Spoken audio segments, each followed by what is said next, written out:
¿Verdad, hermano, que pararse aquí a enseñar la palabra? Primero es un gran compromiso, ¿no? Primero porque no es palabra de uno, sino de Dios. Y segundo es el honor que Dios le ha dado a uno para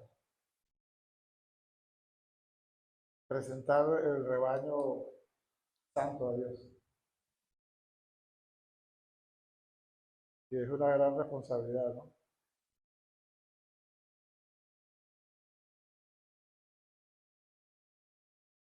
Quisiera tener una pequeña oración para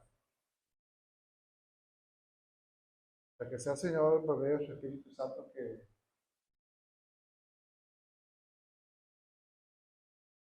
nos guíe, nos revele, nos interpele, ¿verdad? Vamos a orar, hermano. Padre, en esta hora te doy gracias en el nombre de Jesús, tu Hijo amado, de todo Dios por tu gran misericordia. Gracias, Señor, por el honor de permitirnos a nosotros ser interlocutores de tu palabra. Sabemos que no somos perfectos, pero tu palabra es perfecta, Señor. Pido, Dios, que tu Espíritu Santo tome control de la palabra, que pueda entrar profundamente en el corazón, en la mente, Señor, y nuestro quehacer diario. Bendito sea tu santo nombre, Señor. Amén. Bien, nosotros venimos escuchando siempre alguna enseñanza, ¿verdad? Yo quiero decir a la iglesia que nuestra enseñanza no es perfecta. Siempre eh, tenemos algunas fallas y podemos a veces decir cosas acá que, que no llevan la intención de decirla mal, ¿no? Sino que, bueno, las limitaciones humanas que tenemos como al enseñar la palabra, ¿no? Pero sí la Biblia nos enseña y la experiencia de Jesús y la experiencia de los apóstoles era siempre tener cuidado con las enseñanzas. Y en la palabra de Dios podemos observar cómo ha habido históricamente, incluso antes de Jesús y con Jesús y después de Jesús, siempre han surgido pseudo intérpretes de la Biblia, que toman la palabra y la tuercen. Y la iglesia ha sido advertida de quién la toma y quién la tuerce. Y que eso tiene propósitos muy bien definidos, ¿no? Y todo comienza ya no es que comienza, sino que se nos revela abiertamente cuando Satanás se le aparece a Jesús en ese diálogo que habla Mateo, donde lo incita a tomar la palabra y a torcerla. Y eso sigue Satanás haciéndolo con el pueblo de Dios. Eh, y utiliza gente muy intelectual, gente muy refinada, gente muy... Usted nada más por ver a la persona dice, ah, no, usted sabe mucho. La apariencia, la apariencia. Pero yo creo que la palabra de Dios es sencilla, es profunda, pero también es sencilla. Y Satanás sigue tomando la palabra para manipular, para engañar. Nosotros en una ocasión hablamos de, de Mateo capítulo 24, 25, 26, ¿recuerdan? Que habla sobre la profecía de Jesús. Y en uno de los videos yo mostraba en una de las clases el primer elemento que Jesús resalta en aquel discurso. y su primera, primer elemento que resalta fue cuídense de los falsos maestros. Y después describe una serie de, de advertencias. Pero fíjense lo importante del lugar que Jesús coloca, el cuidarse de la falsa enseñanza. Ramón decía ahorita hace poco que, y yo no lo digo, y quiero ampliarlo un poquito, ¿no? Es que la iglesia hoy no quiere leer las escrituras. Es muy aburrido. No dice nada. Prefiere oírla quizás por el celular, pero el celular es un distractor para mí. Quizás para usted no lo es, pero para mí sí lo es. Pero vean cómo Ramón decía, ¿no? Que ese predicador enseñaba que, que nosotros somos el altar, que la gente debe leer. Pero si no hay nada que leer, ¿qué va a leer? ¿Qué va a leer? Si no hay palabra de Dios en nuestra vida, en nuestra mente, en nuestra base de datos, en nuestro presupuesto, ¿qué va a leer la gente? ¿Qué voy a hablar con la gente?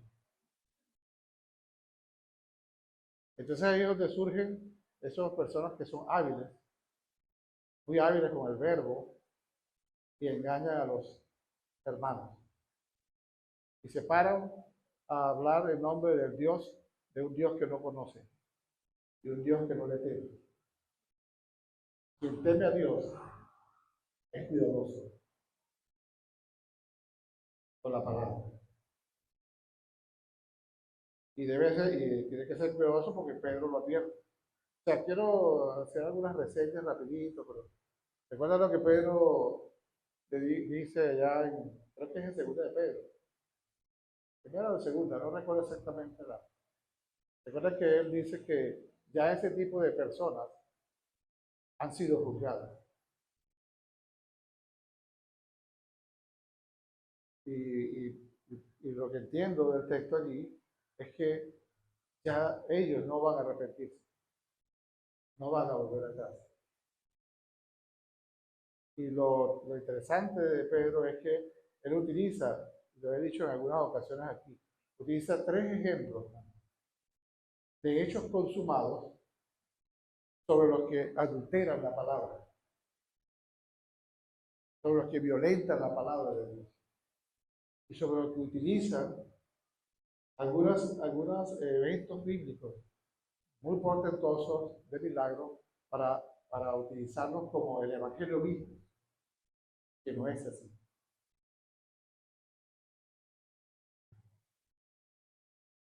Entonces Pedro dice tres cosas que debemos mantenerla aquí en el corazón, ¿no?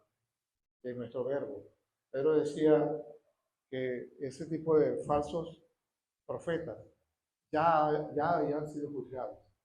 Eso es una conjugación verbal que significa ya fueron juzgados, ya han sido juzgados, ya fueron juzgados. Y si Dios juzga, no hay vuelta atrás. Y saben todos los tres ejemplos que usa Pedro allí para ese tipo de personajes que se presentan como pastores o grandes líderes. Pedro decía, ya han sido juzgados, ¿sí? Así como Dios no perdonó a los ángeles que se rebelaron, no los perdonó, fueron juzgados. Y luego utiliza el otro ejemplo, el otro hecho consumado, así como no perdonó al mundo de nada. No lo perdonó. Y el último que dice, pero dice, así como Sodoma y Gomorra no fue perdonado. O sea, utiliza esos tres eventos que se realizaron en las diferentes épocas de la historia como una prueba del juicio de Dios,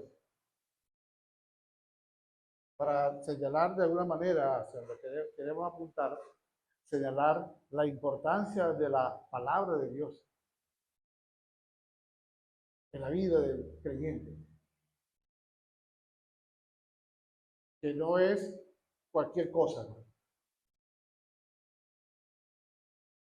Toda eh, toda nuestra dirección, hermano, apunta a un solo lugar, la vida eterna. Y la vida eterna se encuentra en la palabra de Dios. No en los milagros, ni en los prodigios, ni en las cosas, esas cosas que dicen algunos, ¿no? En la palabra de Dios. Entonces decía, antes de hablar de Pedro, decía que pasamos un video en una ocasión donde mostrábamos una investigación de un hermano que él habla de los falsos maestros, ¿de acuerdo? Hablaba de Kenny Kupla, hablaba de Benny Hinn, de Cash Luna, y de Maldonado, de Roy Meyer, una retaíla de bandidos, ¿verdad? Que se han enriquecido con la mentira, utilizando el Evangelio, pero no el Evangelio de Jesucristo, sino su propio Evangelio. Terrible cosa. ¿Por qué? Porque si es como todo, ¿no? Uno puede opinar de un tema, pero si uno no tiene la información, ¿por qué pasa uno? Por ignorante. Yo no sé nada de aceite, pero Gustavo sabe de aceite. Y te puede dar una explicación técnica, pero entonces yo me pongo a hablar de los aceites, de la densidad, de qué sé yo, y entonces me va a decir, no, cállate, cállate, por favor. O él es un experto en procesamiento de alimentos. Le decir yo a él, mira, la empanada de esta manera. Es mejor esta parte. Porque no sé de eso. Y eso aplica a la vida del creyente. ¿Cómo puedo yo estar preparado para detener las mentiras de Satanás utilizando este tipo de personajes si no tengo palabra de Dios? ¿Cómo? Entonces, en ese video veíamos cómo el investigador expuso la mentira, ¿no? Entonces, leyendo el texto, releyendo algunas cosas en la Biblia, que todos hemos leído N cantidad de veces, pero hay algo allí que me llamó mucho la atención. Y les voy a hablar de esto a la iglesia, porque eso me ha hablado a mí. Y creo que necesitamos refrescar eso, la importancia del Evangelio, ¿no? De la palabra de Dios. ¿Y por qué es más importante la palabra que otra cosa? ¿Por qué?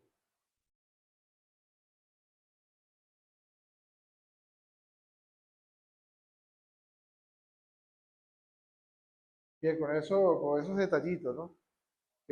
Vamos a hablar en Marcos capítulo, vamos a pasar a la la vida eterna a propósito de la enseñanza de la palabra de Dios. En Marcos capítulo 2, versículo 1 al 12. Y usted dirá, no, pero ya yo sé eso. Sí, yo sé.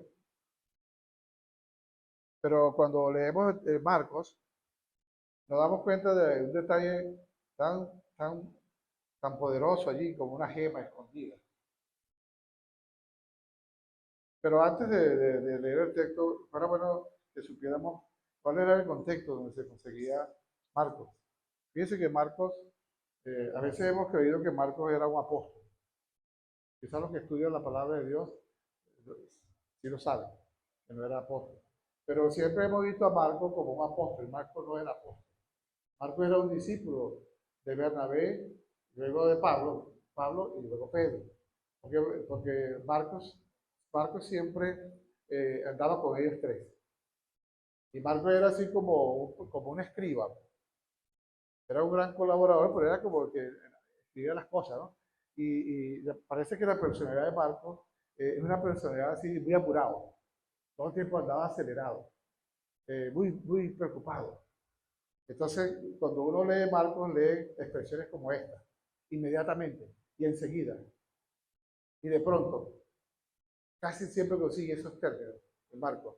Es porque pareciera que la la situación geopolítica y social de donde se encontraba Marcos, pareciera que lo obligaba a andar todo rápido, todo era rápido. Inmediatamente Jesús hizo esto y enseguida se fue y de pronto o sea, todo el tiempo usted va a ver esas expresiones en el libro de Marcos. Pero Marcos no era apóstol, era un discípulo. Vaya que discípulo era Marcos. Que Dios le dio el privilegio de escribir un evangelio. Pero Marcos tomó nota de lo que veía de Pedro, lo que veía de Pablo y lo que veía de Bernabé.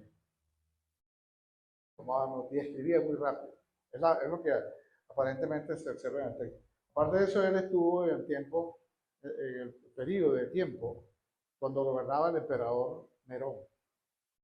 Y todos hemos oído de alguna manera lo perverso y lo malvado que fue Nerón. Recuerden que en ese periodo fue cuando se sucede la persecución contra la iglesia, porque Nerón culpa a los cristianos de haber incendiado a Roma.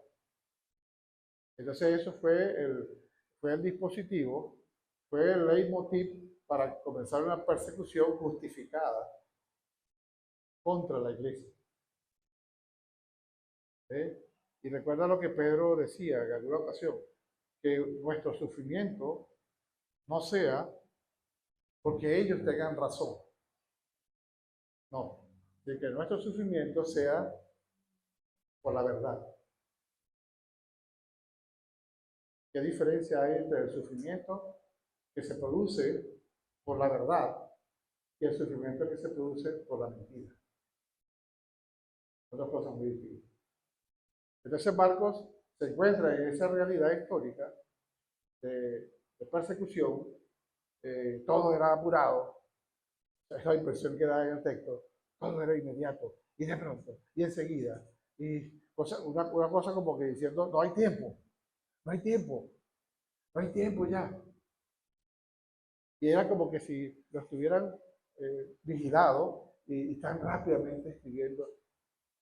Pero interesante, ¿no? Que Marcos resalta algunos elementos muy curiosos, muy curiosos. Y de eso voy a leer un poco, ¿no?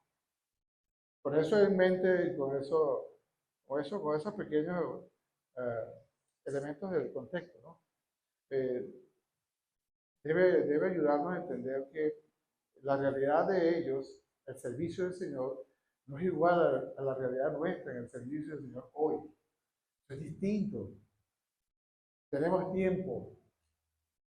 Tenemos tiempo. Quizás no para escribir, pero sí para hablar del amor de Dios. Y no por un requisito de activismo y de decir yo hice. No, no, no, no. Porque ellos dieron la vida eterna. No lo hicieron por otra cosa, sino por la vida eterna. Y eso es algo, hermano, que con mucho respeto se lo digo a todos y me lo digo a mí mismo. A veces perdemos la perspectiva de eso. A veces, a veces eso se va de nuestra mente. Que no estamos aquí por casualidad. Estamos aquí porque el amor de Dios es maravilloso. Y la misericordia de Dios es incomprensible. No hay otra manera de explicarlo. Por eso en algunas enseñanzas he resaltado, ¿no? La importancia de correr dignamente la carrera hacia la salvación, dignamente hacia la vida eterna. Porque cuando Pablo hace referencia a eso, pareciera que está diciendo, la iglesia no está corriendo dignamente hacia la salvación. Quieren los beneficios del pacto, pero no quieren obedecer el acuerdo del pacto.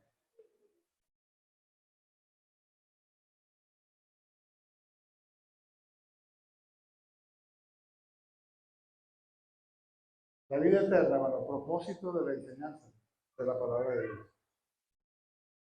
Ahora, ¿por qué hago énfasis en esto, no? Porque lo que decía sobre esos pseudo predicadores, falsos maestros y falsos profetas, que se infiltran en la iglesia, que están infiltrados en la iglesia de Jesús. Jesús el Mesías.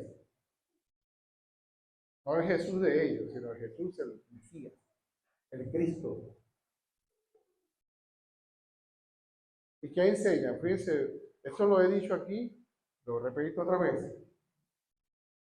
Yo sé que ustedes también lo dicen. ¿Qué enseñan esos falsos maestros? Y cómo la teología que se ha desarrollado en los últimos 50, 60, 70 años, ¿no? Pero no solamente de 70 años, desde el comienzo de la historia ha sido así. Pero en este tiempo parece que ha implosionado esa falsa teología de utilizar el milagro, lo económico, ¿sabes? Eso tiene un término, lo económico, pero disfrazado con eufemismos como este. Prosperidad, milagros, prodigios, pídele al Señor tu milagro, entrégale al Señor lo tuyo porque Él te va a dar algo mejor. Eso no es verdad.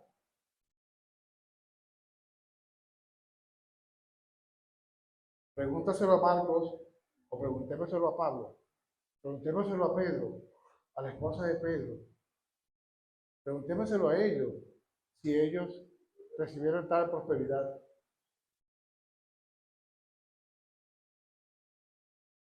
La prosperidad que ellos tuvieron fue la corona de vida eterna. Eso fue. Por eso lucharon y por eso caminaron y por eso lo dejaron todo. No estoy diciendo aquí que yo no estoy diciendo eso, cuidado con eso, que yo estoy diciendo déjalo todo. No, yo no estoy diciendo eso. Pero que ellos tuvieron claridad sobre dejarlo todo por la causa de Cristo. Los tiempos han cambiado. Ya no estamos en los tiempos de Pablo. Pero el mal, hermano, el mal se ha multiplicado, el mal se ha diversificado. Y el mismo Pablo habla a la iglesia. Allá cuando escribe a los romanos, le dice la maldad, y algo, palabras más, palabras menos, dependiendo de la versión que esté traducida. Pero dice algo así. Dice que en los tiempos del fin, surgirán constructores de mal. Oye, eso es interesante. O sea, van a surgir gente que serán ingeniosos para el mal, para destruir la vida. Destruirla. Y vaya usted a saber cómo se ha proliferado formas, instrumentos y mecanismos del mal. Y todo apunta a la destrucción del ser humano. Y la iglesia ha sido infiltrada por ese tipo de sujetos que le dicen a la gente, a las iglesias, a las ovejas que están sentadas, están allí esperando el mejor alimento. Les dicen, pacta con Dios, entrégale a Dios, exígele a Dios tu milagro. Todo eso es falso. ¿Qué pacto voy a hacer yo con Dios, hermano? Si fue Él el que hizo el pacto conmigo. ¿Qué pacto voy a hacer? ¿Es que acaso la historia bíblica no nos muestra que el hombre no cumple los pactos? ¿Ah? No acabamos de estudiar hace poco, creo que fue Nehemías, ¿no? Nehemías o ¿ah? Malaquías. Entonces Malaquías le dice, ellos reclaman, ¿qué es lo que reclamaban ellos allí? Que Dios no le quitara la bendición, pero ellos querían seguir haciendo lo mismo. Así es. Nosotros no cumplimos con pactos. Dios sí es fiel a su pacto.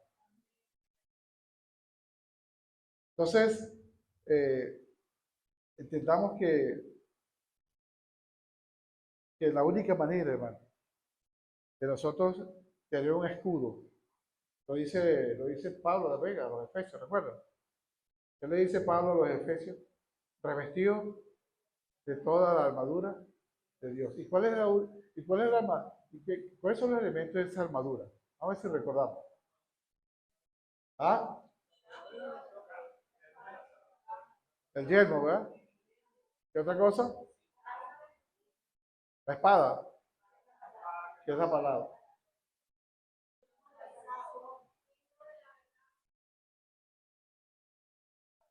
El calzado, la coraza. Pero todo apunta a una sola cosa. La palabra, revestidos de la palabra de Dios. Porque esa es nuestra mayor coraza. Contra una sociedad que Jesús denuncia como perversa y adúltera. Esa es la calificación que Jesús le da a esta generación. Una generación adúltera y perversa. No lo aceptamos del todo, pero veamos la televisión. Pues.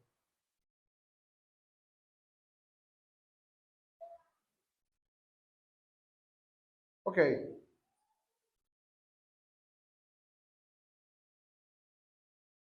vamos a leer entonces, no la hueva, ¿no? Ya tú sabes que era Marcos 2, 1, 12. ¿Qué tiene que ver con eso? ¿Y qué aporta eso? Vamos a ver. ¿Por qué la enseñanza de la palabra es el propósito, ¿verdad? De Dios? ¿Por qué? Y no milagros, y no prodigios, y no nada de eso. Bueno, vamos a leerlo. Vamos a leer estos 12 versículos y luego vamos a referirnos al contexto anterior de esos versículos. Vean cómo dice la palabra de Dios. Marcos capítulo 2, de versículo 1 al 12. Si alguien no lo ha leído o lo ha escuchado, levante la mano. Es la historia que el paralítico, Jesús sana a un paralítico, allá en Capernaum. Vean cómo dice. Unos días después, cuando Jesús entró de nuevo en Capernaum, corrió la voz de que estaba en casa. Aparentemente estaba en casa, pareciera que estaba en su casa, porque Jesús establece su base de operaciones, ¿la establece dónde? En Capernaum. Allí establece su base de operaciones. Entonces dice, se aglomeraron tantos que ya no quedaba sitio ni siquiera frente a la puerta, mientras él les predicaba la palabra. ¿Qué elemento es que observamos allí? ¿Qué hacía Jesús? Enseñaba la palabra. Entonces llegaron 4 hombres que le llevaban un paralítico. Como no podían acercarlo a Jesús por causa de la multitud, quitaron parte del techo encima de donde estaba Jesús y luego de hacer una abertura, bajaron la camilla en la que estaba acostado el paralítico. O sea, esto es interesante este dato, ¿no? Porque el paralítico no es que estaba sentado, estaba acostado, era una persona totalmente eh, atrofiada totalmente físicamente, parapléjico, parece que no tenía movimiento. A ver, ¿usted se imagina la carga para una familia o una persona en estas condiciones? Es duro, ¿no? Y más en esa realidad de opresión de un imperio como el Imperio Romano, sobre la paga de impuestos elevados, sobre una medicina incipiente. Una medicina incipiente. Porque nosotros nos damos un dolorcito ahorita y corremos para dónde. Médico, porque no está mal. Está mal que usted vaya al médico porque ya la tecnología médica ha avanzado mucho. Millones se han salvado a través de la medicina. Entonces no es pecado que usted ore y diga, no, pues también voy a ir al médico. A menos que Dios tenga un propósito diferente, lo sana en el momento. Pero no es falta de fe. Porque hasta las mentiras llegan allí. Hay gente que ora por otro, entonces dice, oye, pero no pasó nada, es que no tenía fe. Ustedes se escudan en eso. Pero entendemos que Dios es soberano. Y que Dios conoce lo que hay en el corazón. Yo creo, hermano, que yo creo eso, pero eso es algo muy personal. Que a veces oramos, pero sin fe. Creyendo que tenemos fe. O simulando que tenemos fe. Pero eso es subconsciente. No es algo pensado ni racionalizado. Pero pero estoy orando pensando en correr para el médico. O sea, yo no critico eso, por favor. Pero es que para que veamos qué está pasando con la fe. Que tiene que ver con la palabra. ¿Qué está pasando con la palabra de Dios cuando yo me dirijo a Dios? ¿Será que mis palabras a Dios están cargadas de antife, de cero fe? Pareciera, ¿no? No estoy diciendo que es así. Pero la experiencia dice que pareciera que la cosa va por ahí. La experiencia. Entonces fíjense lo que sigue, ¿no? Dice que el hombre estaba acostado en el catre ese que lo metieron. O sea, es un hombre que dependía totalmente de esos amigos. Eran amigos, era quizá un familiar, pero oye, la gente se ve el amor de personas por la condición de otro. ¿Eh? Y yo creo que Dios nos vio a nosotros como el paralítico. Nos vio acostados en la camilla y yo no puedo. No puedo ver más a mi pueblo así.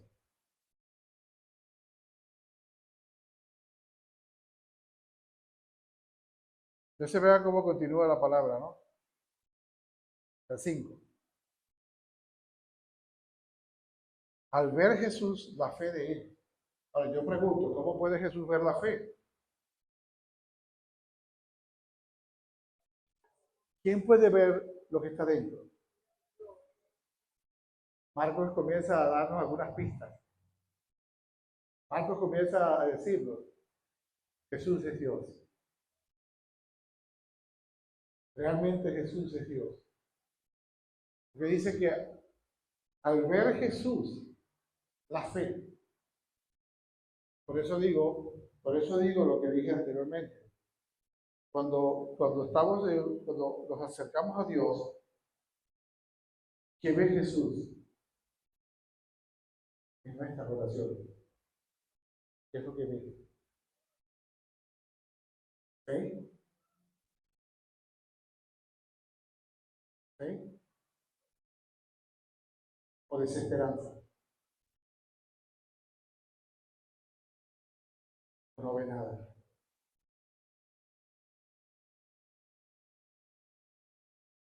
Al ver Jesús, la fe de ellos, le dijo al paralítico, hijo, tus pecados quedan perdonados. Fíjese lo otro que Marcos era muy inteligente, muy espiritual. Él no dice, hombre, toma tu leche y vete. No, dice, hijo, Lo llamó hijo, no lo llamó ni hermano, ni... No, lo llamó hijo. Como un padre llama a sus hijos hijos. Yo no he visto un padre que le diga al hijo, mira tú, muchacho, ese hijo o hija, hijo, tus pecados quedan perdonados. Ahora, esa expresión allí se ve muy simple para nosotros, porque tenemos el Espíritu del Señor en nuestra vida. Pero ellos no. Para ellos no era fácil ver eso. Yo creo que para los mismos discípulos, allí había creo que 4 solamente los discípulos. Estaba Simón, los hijos de Zebedeo, y estaba otro que no recuerdo cuál era. Entonces, yo creo que para ellos, recuerden, eran judíos. Ellos vivían ¿bajo qué? Bajo la enseñanza de la ley. La ley, no la gracia. Nosotros lo estamos leyendo desde la gracia. Ellos lo estaban leyendo y escuchando desde la ley vigente de Moisés. Dos cosas muy distintas. Yo me imagino, este es un supuesto. Oye, cuando escucharon eso, debe haber hecho esto. Me distancio un poquito de eso que dijo Jesús. Es un supuesto, esto no es que está ahí en la Biblia. Pero debe haber habido una reacción. Pero allí, entonces vamos a leer, fíjense, ahora fíjense eso, Marcos está diciendo ya por segunda vez, Jesús es Dios. Primero porque ve la fe, pero la fe al parecer es intangible. Usted no puede decir, bueno, aquí tiene 20% de fe, el 15% de fe, no. Pareciera que la fe aquí tiene que ver con una actitud de servicio. Aquí, ¿no? No necesariamente eso es la fe, pero aquí se ve que Jesús vio la actitud de ellos, la solidaridad de ellos, oye, de hacer, incluso hasta romper el techo de su casa, que eso debe haber causado un problema, ¿verdad? Si alguien se mete de la reja para acá de tu casa, pues te pone bravo. Te pone como un perro bulldog. Pero a este le rompieron el techo. Entonces lo que él hizo fue, oye, verdaderamente esta gente tiene fe. Una lectura muy diferente frente frente a una acción que te está dañando algo tuyo. Pero fíjese eso, que fue lo que vio la fe. ¿Qué está viendo Jesús en nuestra vida? Fe. Entonces, quiero hacer un paréntesis. Voy a salir y voy a entrar. Hemos oído de mucha gente que habla de que Dios debe pactar con él para que Dios te diga. Es un pequeño ejemplo. Pero ahí no habla de eso. Lo que dice ahí Marcos es que Jesús ve lo que está dentro. Lo que está dentro integralmente, holísticamente, pues. Mente, espíritu y alma. De manera que no podemos, Marcos está diciendo a la iglesia hoy, no podemos engañar a Jesús. Cuando te acerques al Señor en oración, deja que Él hable primero. Porque quien habló primero fue Jesús, no los hombres. Los hombres no hablaron, ellos actuaron. Hay una diferencia entre actuar y hablar. Ellos actuaron seguros de que ese hombre llamado Jesús podía hacer algo. Y vio en ellos lo que estaba dentro. Entonces fíjense cómo sigue el texto, ¿no? Hijo, tus pecados quedan perdonados. Es un choque, ¿no? Porque ellos no creo que esperaban que Jesús dijera, tus pecados te son perdonados, porque es un atributo de Dios, no es un atributo de hombres. Y entonces, bueno, lo más crítico allí, que Marcos es tan cuidadoso, ¿no? Y yo digo tan suspicaz. Mira lo que pone aquí, ¿no? Estaban sentados allí algunos maestros de la ley que pensaban, no decían, pensaban, no decían. Estaban como el típico espía que está ahí nada más acechando, esperando que tú te equivoques para señalar. ¿Viste? Yo tenía razón, te lo dije. Te lo dije. Marcos introduce este elemento con una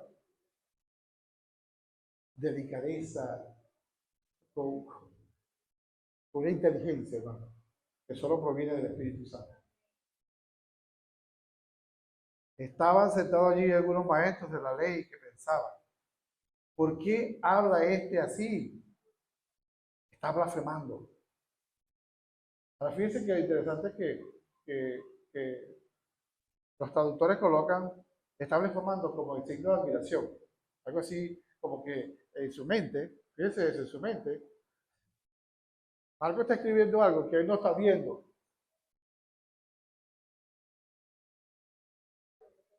Un pensamiento allá, pero es el Espíritu que se lo revela. Blasfemando. No se atreve.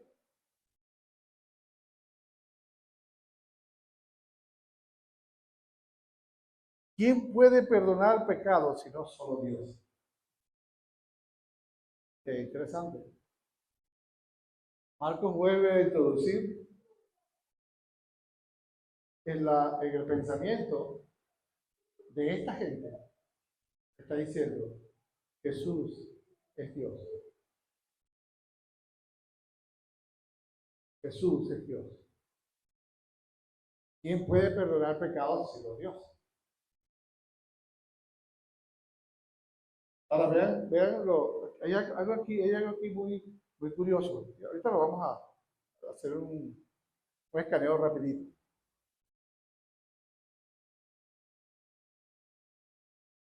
¿Quién puede perdonar pecados si no solo Dios? Marcos nos está diciendo, por supuesto que Jesús. ¿Quién más? ¿Quién más? Para ver la seguridad que tenía este joven.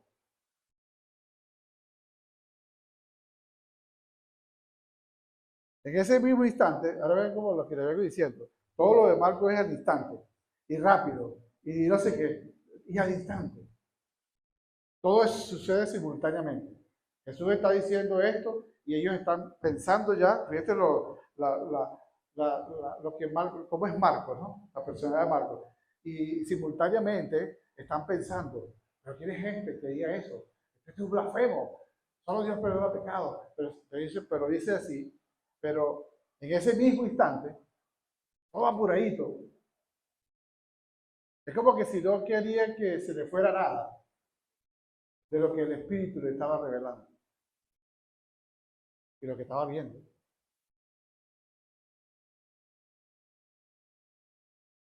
Pero, perdón, no sé si él estaba viéndolo, pero lo que sí creo es que él recoge esta experiencia por lo que decía Pedro, por lo que decía Bernabé y por lo que decía Pablo. Entonces vean cómo sigue, ¿no? En ese mismo instante supo Jesús en su espíritu que esto era lo que estaban pensando. Marcos vuelve a introducir, hermano, por cuarta vez, Jesús es Dios. Ve la fe, ve el pensamiento y ve las intenciones. Ah, y perdona pecados. Algo nuevo. O sea, desde la lectura de Marcos, esto es nuevo. Porque todo lo que está atrás no habla de que él perdonaba pecados, sino habla de que llegaba a los sitios y ¿qué hacía? Enseñaba la palabra. Primero, Jesús no llegaba ofreciéndole a la gente, milagro, venga para acá, me pasa, pide tu milagro, exige tu milagro. Nada de esa basura que se escucha ahora. Sino llegaba ¿qué? A predicar la palabra. La preeminencia de la palabra de Dios sobre los milagros, sobre el prodigio, sobre todo eso. El milagro no te salva ni te lleva a la vida eterna, dice. Marco dice, esto no te lleva a la vida eterna. Pero la palabra sí te lleva a la vida eterna. Porque la palabra es Jesús, encarnada en la vida de Jesús. Y aquel verbo se hizo carne y habitó entre nosotros como el unigénito del Padre. Él es la palabra, Él es el Logos. Eso dice Marcos, eso dice Pablo, eso dice Pedro, eso dice Mateo, eso dice Lucas.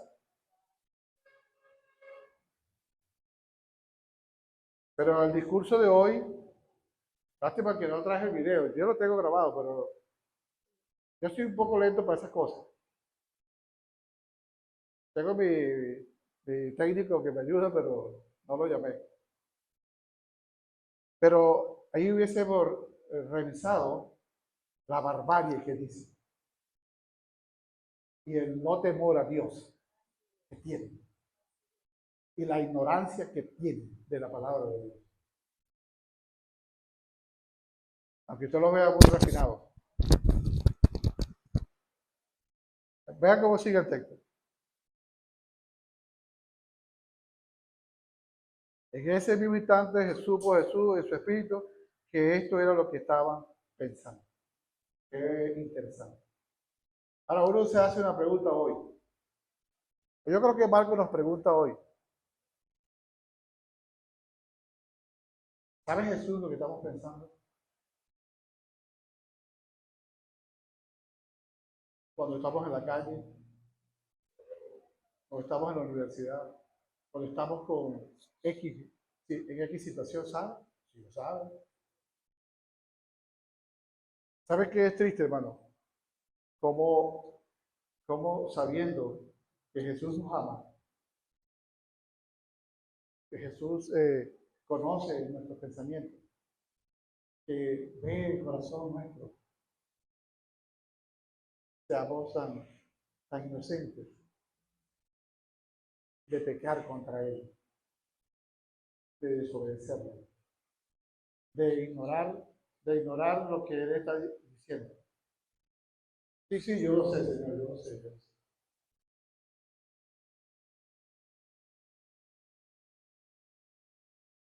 Conscientes de esto.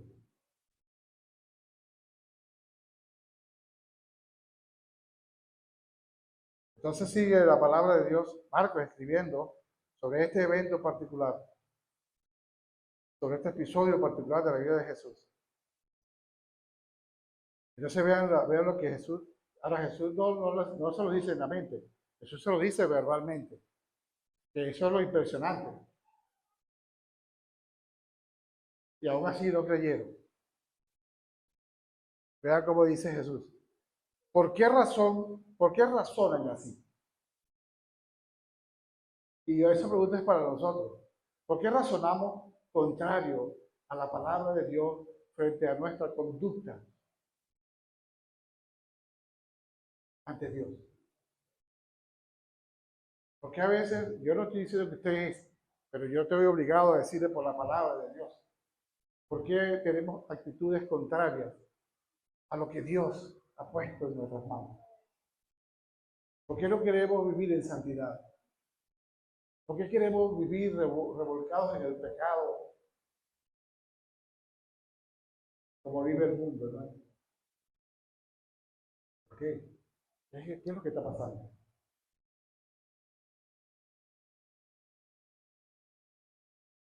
Yo siempre hago preguntas a Dios y temo cuando hago las preguntas. Temo, hermano.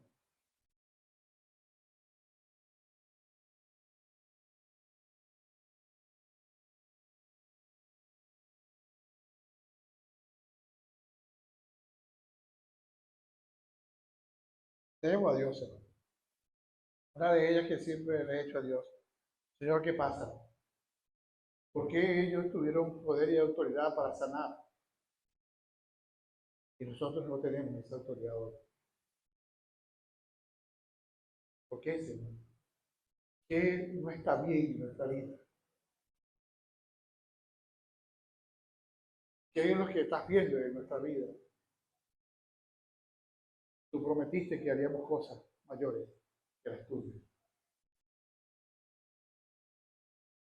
Él no se lo dijo a ellos solamente, se lo dijo a la iglesia. Está mal. ¿Qué es lo que no está bien en nosotros?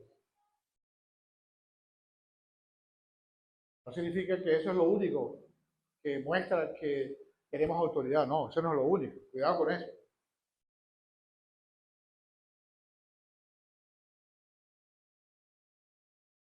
Y entonces vean cómo sigue, hermano. ¿Por qué razonan así?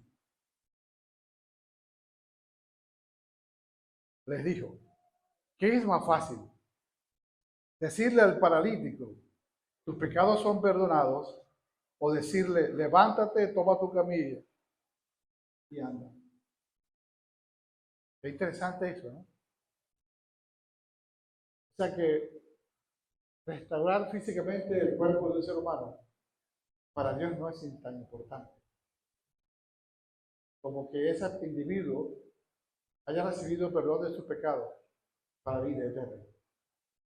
Como diciendo, lo importante es la vida eterna, no la sanación física. Y no es que esté en contra de que pueda sanarte o no. Es mejor que estés conmigo y que sigas en ese cuerpo sufriendo.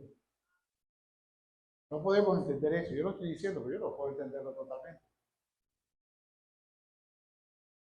Pero está diciendo Marcos. Recuerda la experiencia. A mí eso, yo por ejemplo, me solidarizo mucho con Esteban. Yo veo a Esteban como mi hermano. Es como que si él estuviera aquí y está sufriendo, ¿no? Pero su sufrimiento es alegre. Está siendo golpeado y maltratado y está alegre. Y su rostro brilló como la de un ángel. Y vio la gloria de Dios abrirse los cielos. Y sus palabras fueron, Padre, perdónale, no le tomes en cuenta este pecado. Como diciendo, no sabe lo que hace. O sea, qué bonito Esteban, ¿no? Dios espera eso de nosotros, ¿no? Que seamos capaces de trascender. Y perdóneme este término, lo digo con respeto, pero lo digo con la autoridad del Señor. Dios espera de nosotros cosas que trasciendan las estupideces por las cuales a veces discutimos.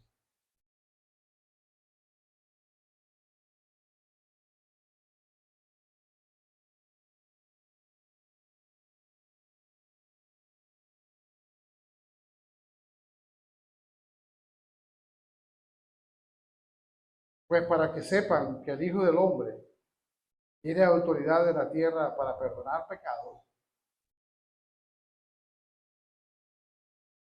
se dirigió entonces al paralítico. A ti te digo, levántate, toma tu camilla y vete a tu casa. O sea, que es interesante, ¿no? De decirle que es más importante. ¿Qué está diciendo Marco? Para nosotros el propósito de la palabra es la vida eterna. No es la sanación física o que la misericordia de Dios se manifieste en sanidad física, en salud o en una situación económica que Dios te sustente, te ayude, ¿verdad? No, yo creo que Dios también hace eso. Pero eso no puede ser el motivo por el cual se predique el Evangelio. No puede ser. Y eso es lo que está pasando. Le digo esto con la autoridad del Señor. Cuando usted oiga discursos económicos de la iglesia, váyase de ese lugar. Váyase. Lo están engañando. Eso no es palabra de Dios, así utiliza la Biblia. El diablo usó la Biblia para engañar a Jesús, pero no pudo. Y el diablo sigue usando la palabra de Dios hoy para engañar a los incautos, a las ovejas que les gusta comer de todo, pero no comen pasto sano.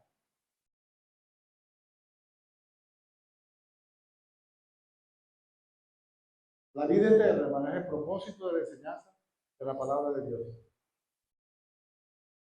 La palabra de Dios. Marco estaba preocupado cuando escribe a su comunidad. La comunidad de lectores de Marco era la comunidad romana. Eran gentiles romanos. Era gente que no conocía el judaísmo. Y usted ve a Marcos que no habla mucho de tradiciones. No habla nada de eso. No te interesaba que ellos sepan eso, ¿para qué? Pero entonces hoy hay una tendencia con el debido respeto, sí, digo esto con mucho respeto, pero hay la tendencia ahora del mesianismo. Mesianismo que se quiere hablar en hebreo, como que si el hebreo es palabra de Dios. Porque si el idioma hebreo, no, es un idioma semítico. Solo que Dios se manifestó allí, en esa cultura. Pero Dios no tiene lengua, hermano. Dios no tiene una nacionalidad venezolana, ni rusa, ni china. Dios es Dios, soberano. La palabra de Dios es universal. Israel es usted y yo. Nosotros somos la Israel de Dios. Israel, el pueblo de Israel nativo, el étnico, el pueblo étnico de Israel. Hay un remanente de Dios allí, pero no todos ellos serán salvos. Lo dice Juan Pablo.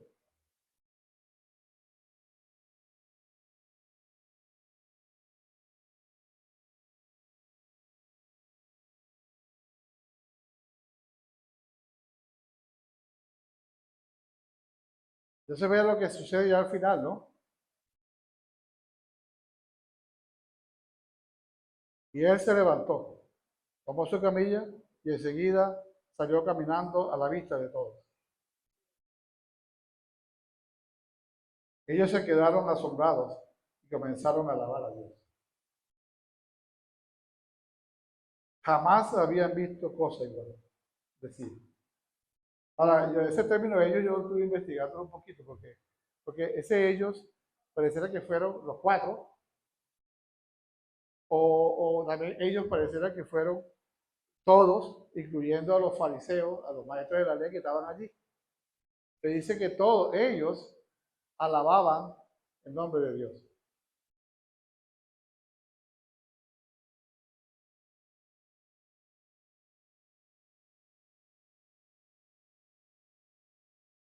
Marcos entonces, hermano, quiere decirnos hoy que para Jesús la enseñanza de la palabra está por encima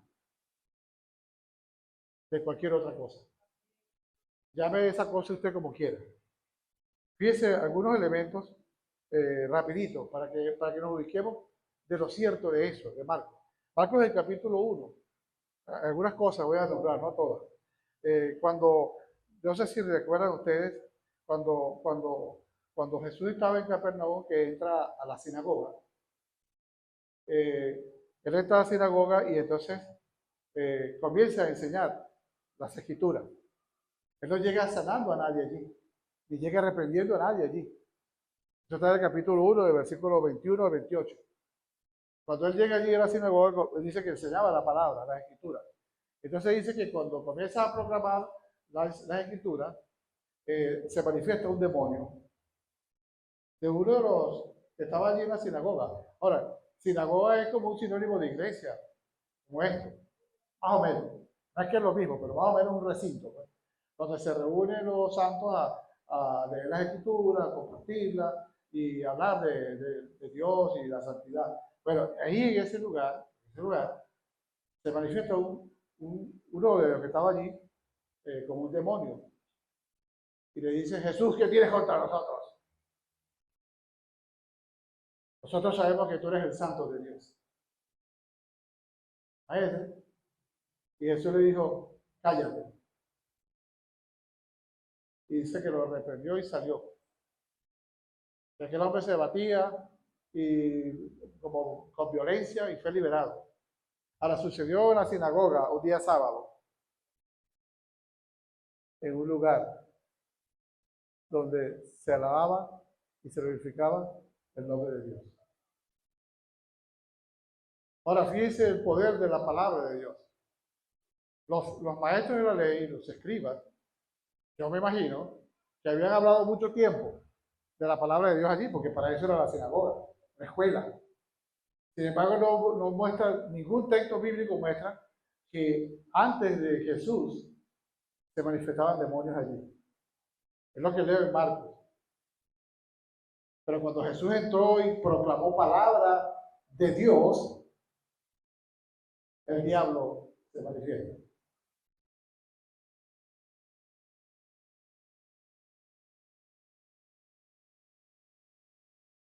De manera que predicamos palabra de Dios y no pasa nada, amén, porque estamos limpios por la sangre de Cristo. En otro caso, fíjese, pero ahí no se habla, Jesús no fue a sacar demonios allí, ¿verdad que no fue? Fue a enseñar la palabra. La importancia y la preeminencia de la palabra de Dios en la vida del creyente, en la vida de la iglesia.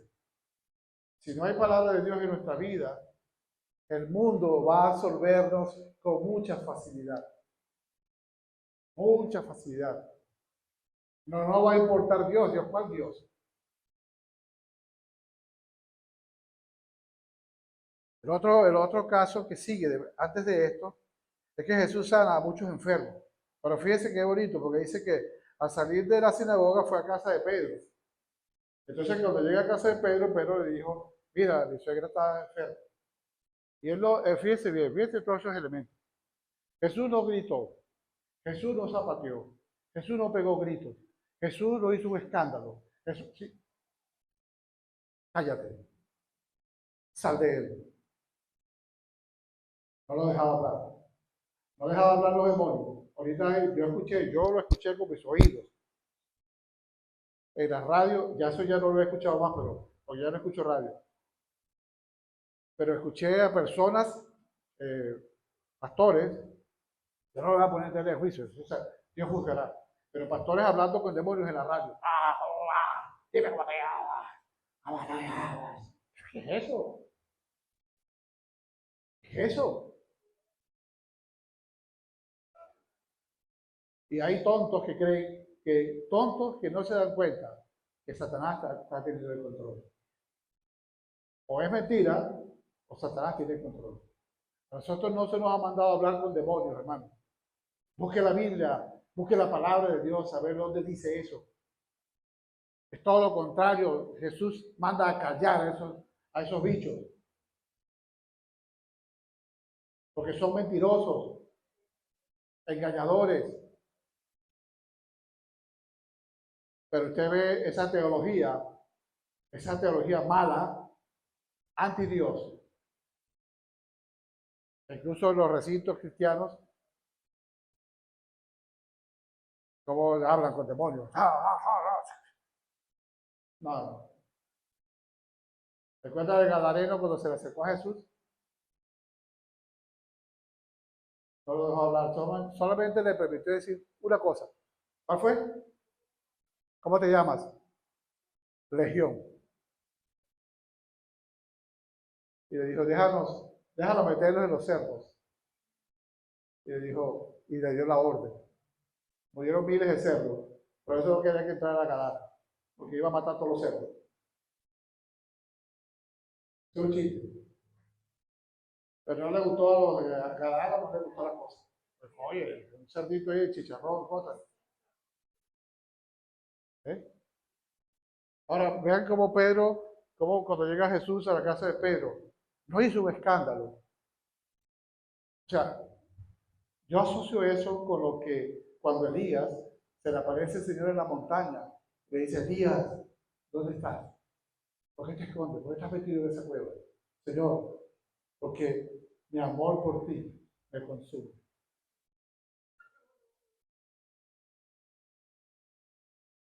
Pero dice que cuando el Señor llegó, fue un viento suave, hubo una calma.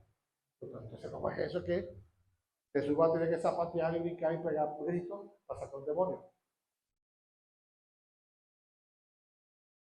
Ahora vean qué hizo Pedro con la suegra. Ni siquiera le dijo en el nombre, en mi nombre, o sana. No. Dijo que le tomó la mano, la levantó y se le fue la fiebre. Y la mujer se puso a hacerle comida ahí rapidito. Pero no era el propósito. No es el propósito del Evangelio. Es mostrar que Dios tiene autoridad sobre todo, sobre la vida, sobre la muerte. Y el otro caso que sigue antes de ese evento de Marcos, ese episodio, dice que Jesús, después de eso, dice que llegó mucha gente.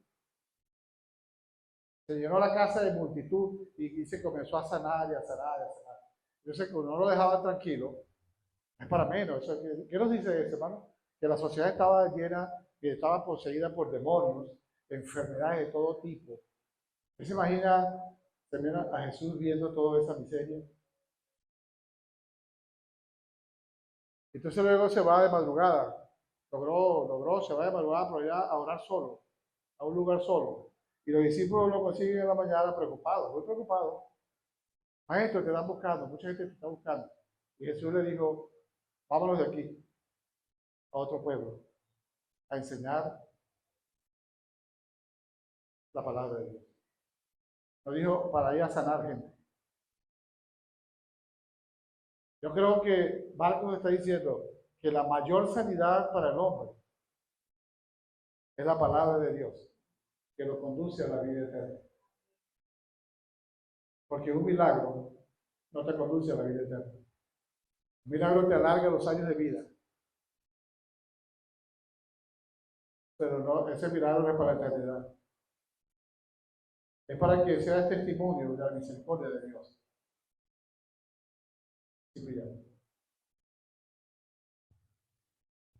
Y el último caso es cuando él se va y dice, no, mira, los discípulos quieren que él siga sanando, es lo que quiere decir Marcos. Aparece, no, vete para que siga sanándose, la fama. Había algo de eso en los discípulos. Vámonos de aquí. Y se fue a otras aldeas a predicar la palabra.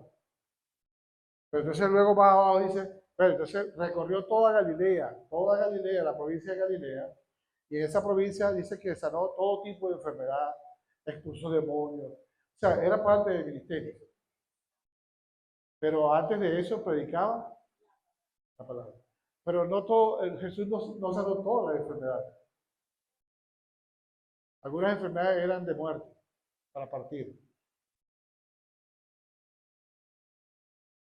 Y lo último que Jesús hizo antes de volver a Capernaum, o sea, salió de Capernaum, fue a otras aldeas, recorrió toda Galilea, hizo todo su ministerio de la enseñanza, de sanar, de mostrar la misericordia de Dios, y luego volvió otra vez a Capernaum. En Capernaum, bajando de una montaña, se le aparece un leproso. Y el leproso le dice, Señor, si tú quieres, puedes sanar. Y Jesús le dijo, vean lo interesante de Marcos. Y Jesús le dijo, y al instante, dice, y al instante,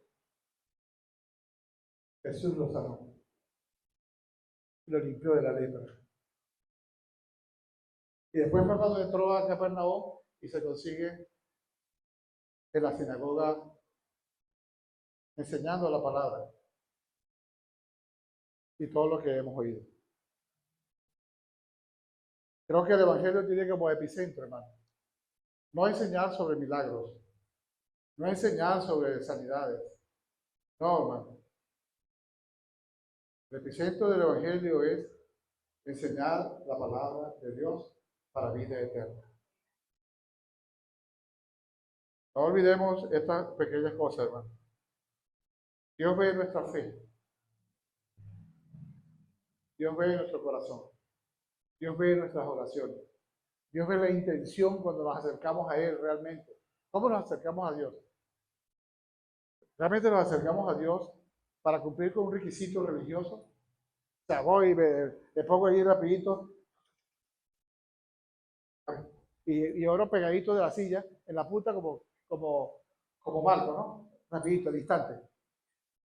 El que se sienta a orar en la punta de la silla es porque está apurado. Que se arrodilla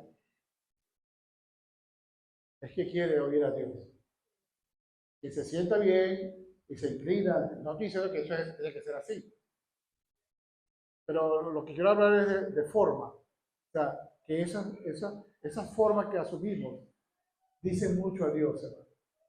Vaya si esté orando en la puntilla de la silla. Señor, está apurado. No ore, no se mienta. Váyase tranquilo. Diga, Señor, tu mano encomiendo el día de hoy. Que no le mienta a Dios. Esa oración no sale de ahí. La diferencia cuando te sientas y dices, Señor, yo no quiero orar. No sé qué decirte, Señor, pero permíteme al menos oírte. Permíteme oírte, Señor. Porque yo no sé qué decir. Cuando abro la boca es para pedir, pero no abro la boca para dar, sino puro para pedir.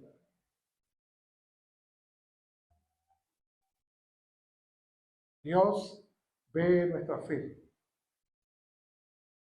Y la fe, hermano, es lo que mueve montañas. La fe es lo que mueve el corazón de Dios. Porque esos 4 hombres movieron el corazón de Jesús por la fe. Dios les bendiga, hermano.